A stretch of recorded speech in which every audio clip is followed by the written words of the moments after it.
Olá amigo, olá amiga, bem-vindo ao canal Professor Rodrigo Batista. Aqui juntos, todos os dias, nós estudamos a palavra bendita do nosso Senhor Jesus. E hoje, continuamos nossos estudos falando sobre os querubins, os anjos e a interpretação que temos tanto no Antigo para podermos entender no Novo Testamento.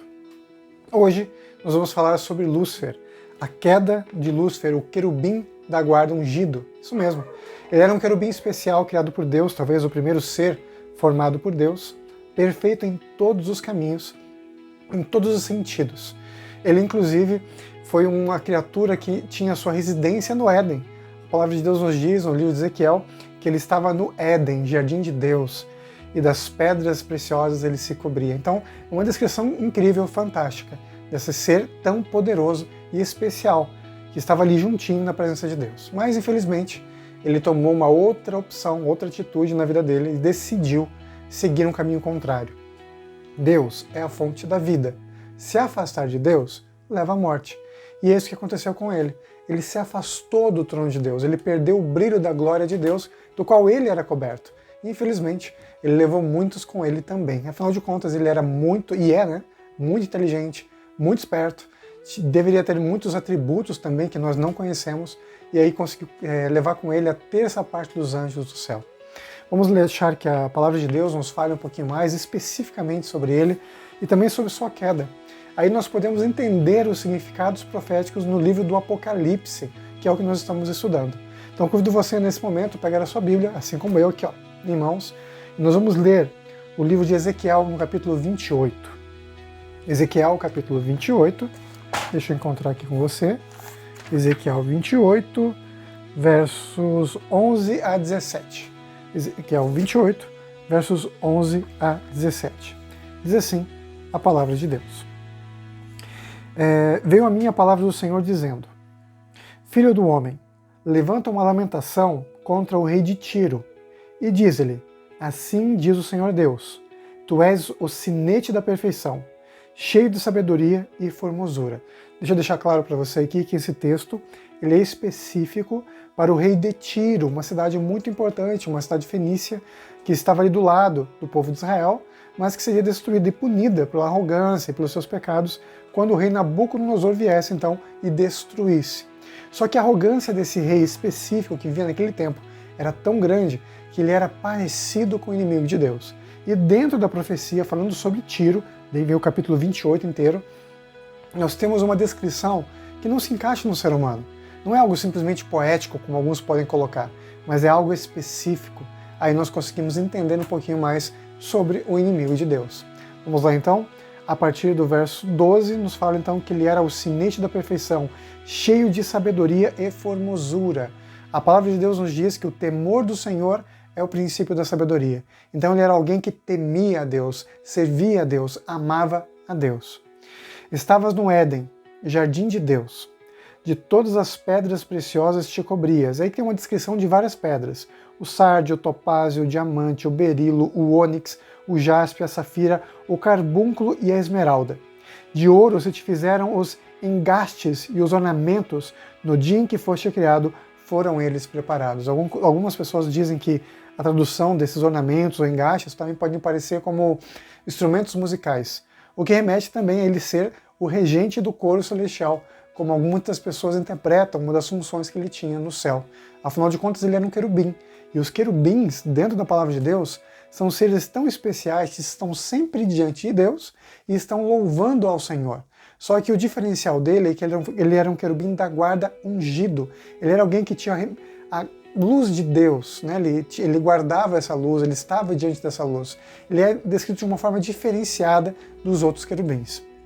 Tu eras querubim da guarda ungido, e te estabeleci, permanecias no monte santo de Deus, no brilho das pedras andavas. Então, mais uma vez, um querubim especial da guarda ungido e estabelecido por Deus. Ele foi criado para estar no monte santo. Aqui é um símbolo do próprio reino dos céus, onde ele permanecia ao lado de Deus, no brilho das pedras ele andava. Então, o brilho que refletia de Deus. Verso 15. Perfeito eras nos teus caminhos, desde o dia em que foste criado, até que se achou a iniquidade em ti. Aqui nós temos o grande mistério do pecado.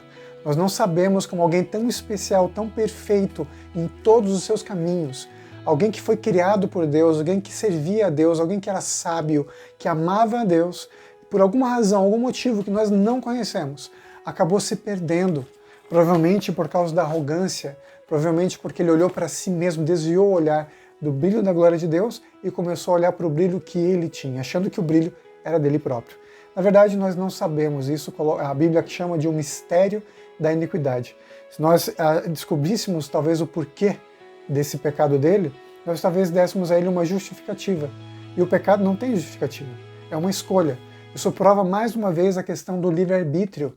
Os judeus hoje têm uma linha de pensamento que dizem que os anjos de Deus são como robôs criados para obedecer e pronto. Não tem livre-arbítrio, como nós seres humanos. Mas isso não é verdade. As escrituras sagradas do Antigo Testamento provam que os anjos têm sim livre-arbítrio. E digo mais, eles podem escolher servir a Deus ou não. Podem escolher viver ou morrer. E foi a escolha dele. Ele escolheu morrer, porque se afastou da fonte da vida. E continua o texto bíblico. Na multiplicação do teu comércio, aqui tem uma comparação com Tiro, né? A cidade de Fenícia, se encheu o teu interior de violência e pecaste, pelo que te lançarei profanado fora do monte de Deus, então fora do céu, e te farei perecer, ó querubim da guarda, em meio ao brilho das pedras. Aqui diz a palavra de Deus. Elevou-se o teu coração, verso 17, por causa da tua formosura, corrompeste a tua sabedoria por causa do teu resplendor. Lancei-te por terra diante dos reis te pus para que te contemplem. Então, nós temos aqui uma descrição de arrogância e orgulho que brotaram no coração dele.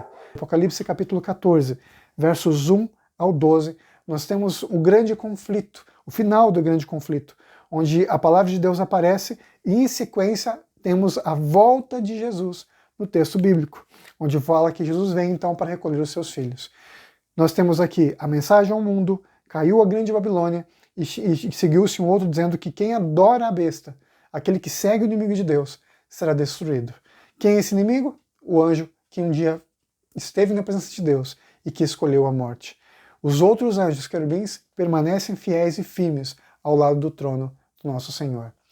Vamos agora terminar nossa lição, ela ficou bastante extensa, mas foi um estudo muito importante que nos revela um pouco mais dos anjos e do inimigo de Deus, que também foi um anjo da guarda, porque essa é a categoria dele, né? É isso que ele é, um ser celestial, mas que está em queda, afastado do trono de Deus, onde ele deveria estar até hoje, louvando o Senhor. Vamos juntos orar. Querido Pai que estás no céu, te agradecemos por tuas bênçãos. Obrigado, Pai, por nos mostrar a tua verdade. Obrigado por nos mostrar o teu plano e que cada ponto do livro do Apocalipse, a mensagem final para nós, está ligada a todos os ensinos que o Senhor já deu na sua palavra. Obrigado por nos revelar a tua vontade em nome de Jesus. Amém.